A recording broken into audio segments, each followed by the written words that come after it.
Hola, cámara esquino aquí. Hoy me voy a poner un poquito abuelo cebolleta y os voy a contar un poco en la introducción cómo se gestó este vídeo. Hace como, no sé, como un par de años más o menos, me planteé por primera vez abrir un canal de YouTube de cine y hacerlo de tertulias de cine con un formato un poquito más televisivo, no tan casero, no tan rollo streaming como posiblemente sea el canal tal como al final se ha llevado a cabo. En aquel momento grabamos un programa con Evelio y Guillermo y con Oscar, que es compañero de conversaciones, pero Oscar estaba fuera de cámara, o sea, en la parte técnica. De hecho, era el responsable técnico.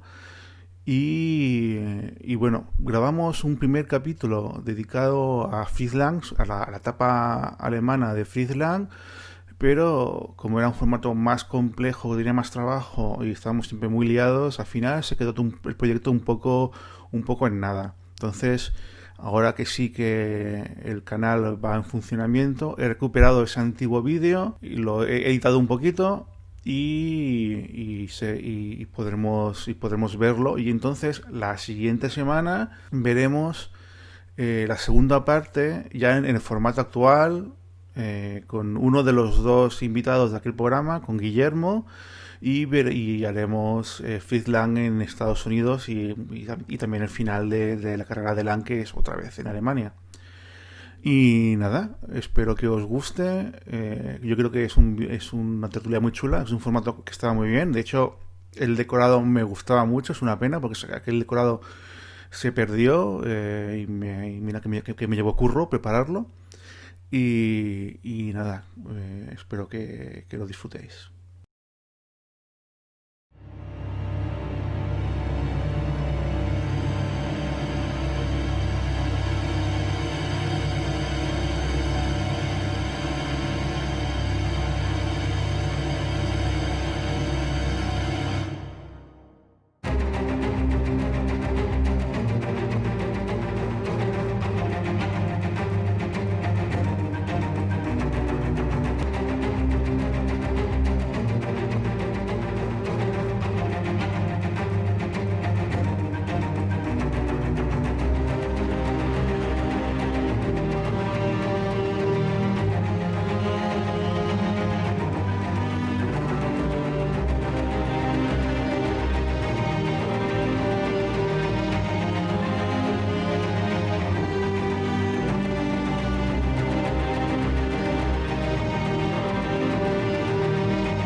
Hola, empezamos hoy con una serie de tertulias de cine. Para empezar, nos presentamos. Me presento primero yo, soy Raúl Ruiz, que bueno, estoy diplomado en dirección cinematográfica y he escrito en varias webs. Y nada, invito a mis compañeros también a que se autopresenten.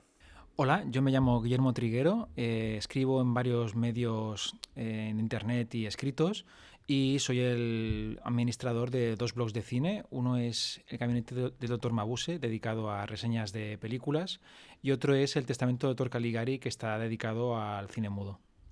Hola, soy Evelio Gómez, editor de una página que se llama Tipo Tapa y antiguo crítico de cine de una revista digital que se llamaba Revista Rambla.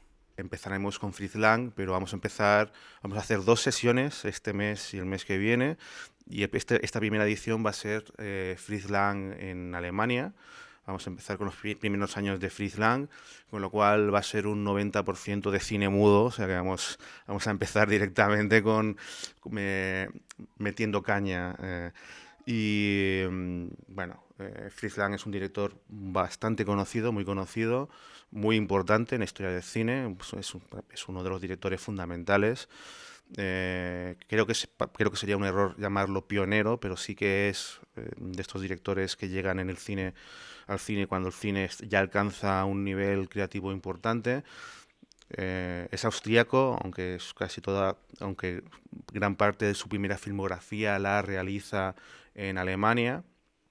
Con la llegada del nazismo se va a Francia y luego y luego a Estados Unidos, que es donde realiza toda una serie de películas durante 2 o 3 décadas, y finalmente vuelve a Alemania y hace unas pocas películas, ¿no? En la sesión de hoy nos vamos a dedicar básicamente a su primera mitad, o sea, en la época alemana, ¿no? Vamos a pasar de largo de sus primeras películas que podríamos decir de aprendizaje. Hay un par perdidas, como El maestro del amor y La mestiza, que hoy en día sí son imposibles de ver, y otras que son interesantes para completistas, para gente que admire mucho a Lang y quiera profundizar, como Harakiri, La imagen errante o Corazones en lucha.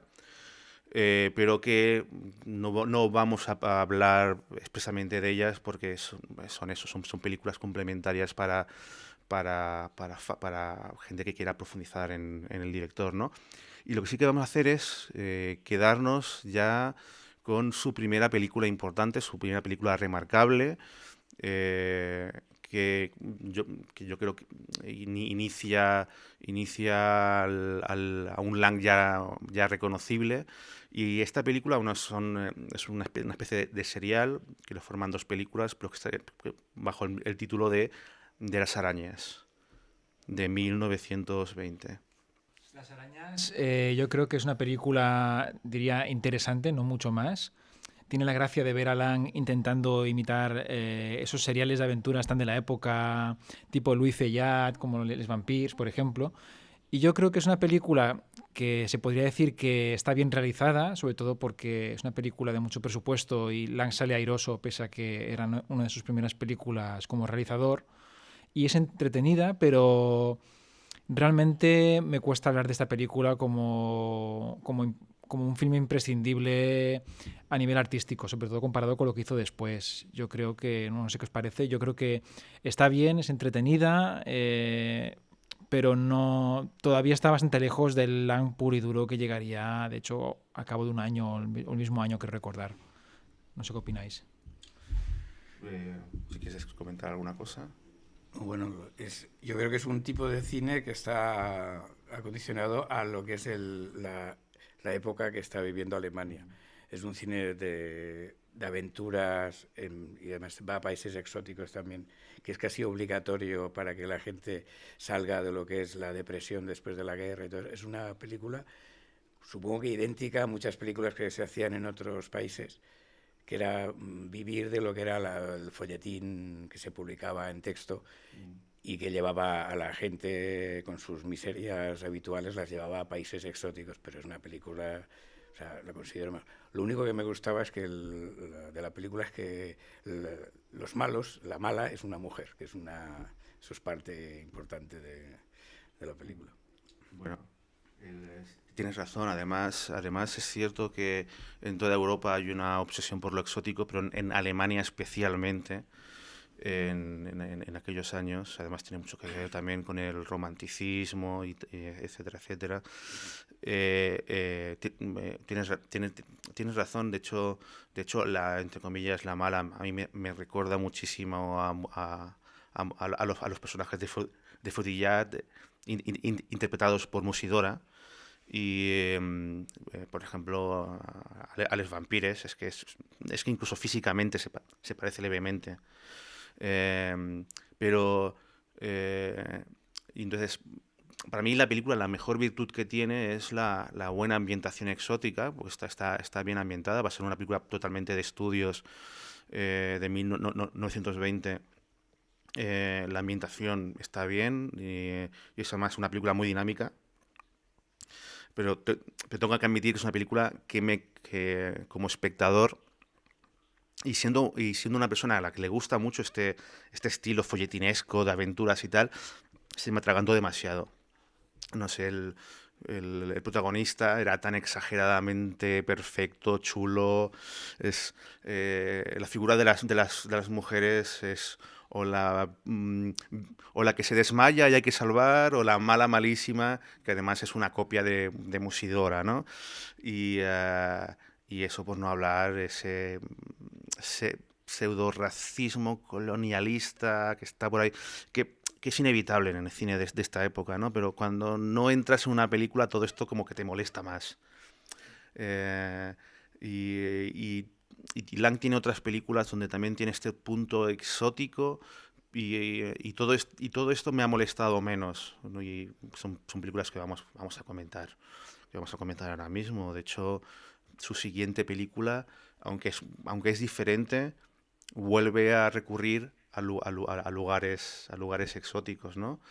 Y bueno, podemos presentarla ya. Para mí es la primera gran película de Lang, la primera película realmente remarcable de Lang, que lo sitúa como un cineasta importante. La película es Las Tres Luces. También la podéis encontrar con el título de La Muerte Cansada, e incluso con el título en inglés de Destiny, de Destino, que además yo creo que abre uno de los temas recurrentes en la filmografía de Lang, que es el destino trágico. Y en esta película también vuelve a recurrir a este exotismo pseudo aventurero, de una forma más cercana a intolerancia, pero me funciona mucho mejor que en Las Arañas, ¿no? No sé, ¿qué opináis? Bueno, para mí es directamente una de sus más grandes películas de la era muda. A mí es una película que me apasiona. El argumento además tiene mucho que ver con el que será el Lang en adelante, sobre todo lo que decís, el tema del destino, que es su gran tema. Habla sobre una época, creo que es medieval, si no recuerdo mal, sobre dos amantes que viven en un pueblo y se instala ahí cerca un personaje misterioso que resulta ser la muerte, y un día se lleva a él. Entonces la chica va a visitar a la muerte y le pide que libere a su amante, y este le muestra en una escena que es maravillosa, que es preciosa, una especie como de subterráneo o cueva, no recuerdo bien, en que había un montón de velas y explicaba que cada vela representa la vida de una persona y que cuando se apaga la vela quiere decir que la persona muere. Y la película nos explica tres relatos de tres velas que son tres historias de dos amantes, de los cuales uno de ellos corre peligro de morir y lo que tiene que intentar la protagonista es que la vela no se apague. Y a partir de aquí eso le da pie a Lang de contar, por ejemplo, otra historia exótica, que ese era un tema que le interesaba mucho, y sobre todo recrearse con ambientaciones muy diferentes, lo cual le permite demostrar su maestría de cara a la puesta en escena.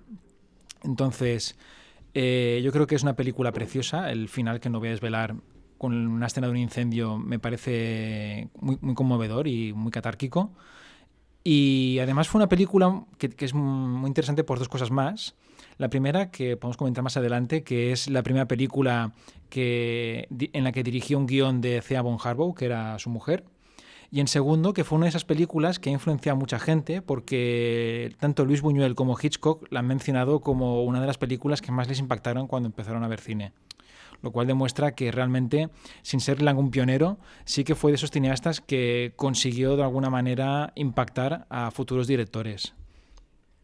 El guión de la mujer, lo que sería mujer de él, está basado más o menos en la cultura popular de los cuentos de los hermanos Grimm. Es una historia que está basada en un cuento de los hermanos Grimm, lo que pasa que adaptada a lo que sería el momento de hacer la película.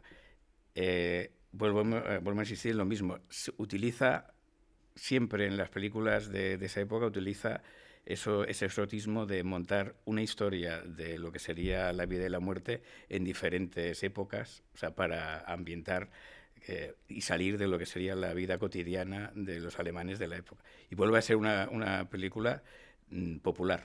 Es una película que yo creo que, y dice que fue un éxito también de asistencia del público, que decir que es una película que ligó con lo que sería la manera de vivir de los alemanes después de lo que sería la guerra y la revolución que hubo después de la guerra.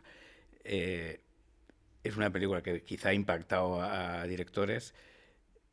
los trucajes que hay son de la época, hechos sobre la marcha y tal, pero son espectaculares. O sea, sobre todo el muro ese. A mí esa escena, una de las escenas que me gusta, aparte de la que has comentado tú del incendio, la escena del muro me parece maravillosa. Además, está rodada con esos espectros que van entrando a lo que sería al otro lado. Falta la puerta de Tannhäuser ahí, pero esta es una de las escenas más bellas de la película.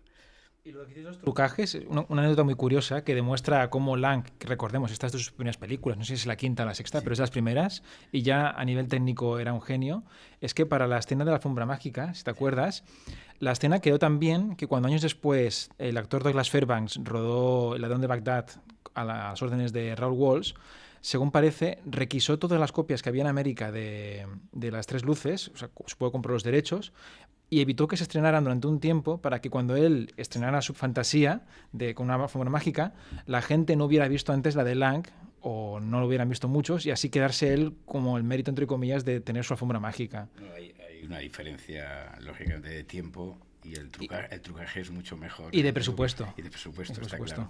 Porque es una superposición de imágenes que hoy en día queda bonito, pero técnicamente no está bien conseguido. Pero bueno, es una idea que da a otros directores para hacer sus buenas películas. Sí, bueno, simplemente de forma complementaria a lo que habéis estado comentando, acentuar el hecho de que la película en general es brillante, pero especialmente las escenas que tienen que ver con la muerte, ya con el propio personaje que hace de muerte ya está muy bien escogido, o sea, está muy bien escogido, muy bien a nivel de vestuario, maquillaje, realmente personifica de una forma, podemos decir que exitosa, la muerte, porque además lo hace con un tono melancólico, y sobre todo que transmite, y todo lo que tiene relación con la muerte es estéticamente brillante.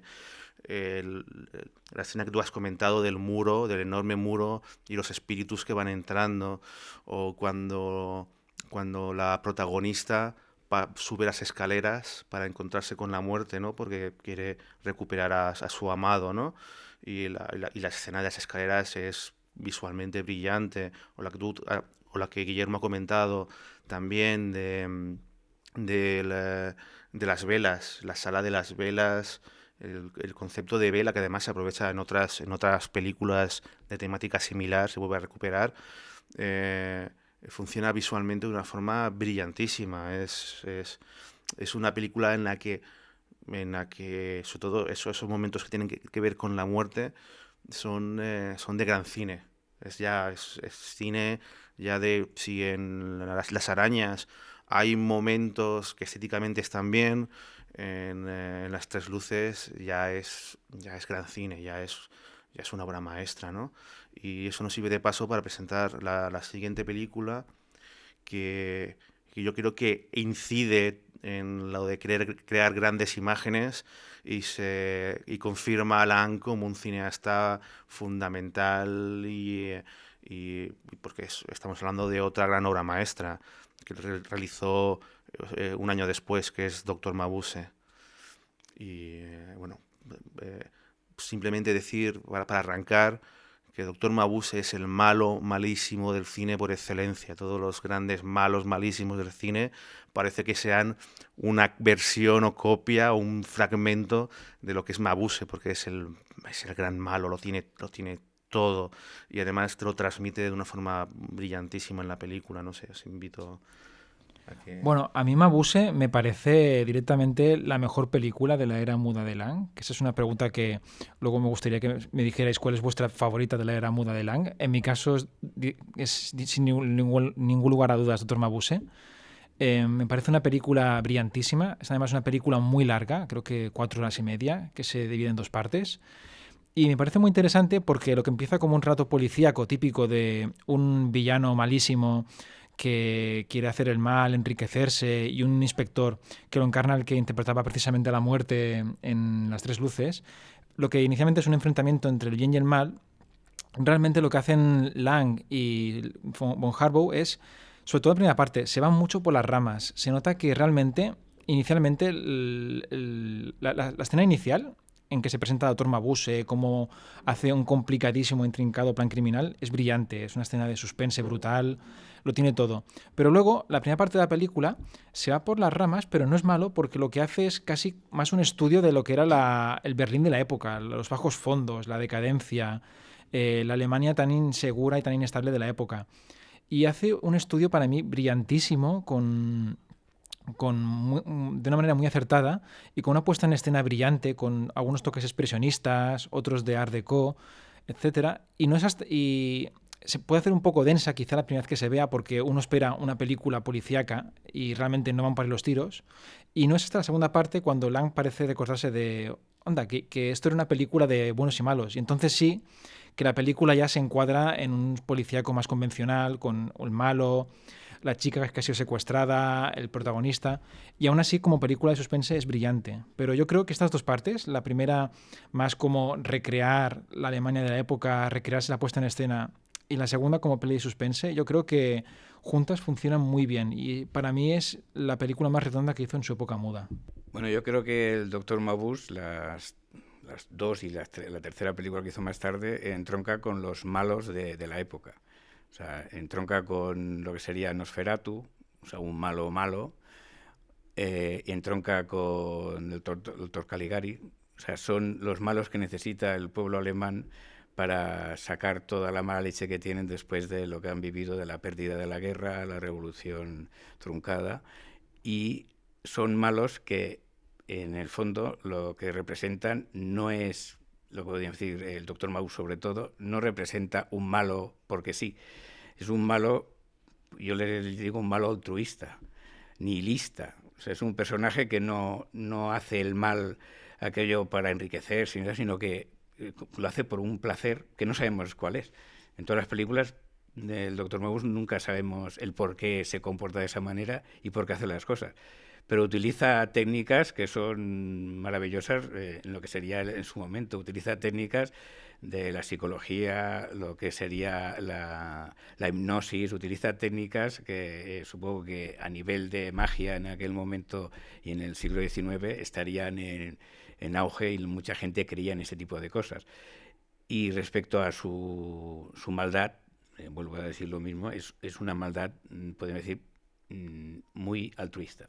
De hecho, yo creo que parte de la magia de Mabuse, sobre todo para la época, es que es un villano muy malo, hace el mal de la mejor manera posible, pero no utiliza métodos convencionales. O sea, la hipnosis, por ejemplo, hay un personaje al que le obliga a recluirse en su casa hasta que al final se vuelve loco. O sea, por ejemplo, al protagonista, el inspector, podría fácilmente simplemente tender una trampa y pegar pero no, prefiere toda parafernalia de hacer un espectáculo de hipnosis, hipnotizarlo. O sea, digamos que es alguien que como que se recrea en la manera de hacer el mal de la manera más compleja. Es un juego. O sea, sí. En la primera película que es el jugador, realmente es el juego. Él podía robarles directamente a todos los que están en la mesa, pero no, utiliza la hipnosis y tal, porque los podría...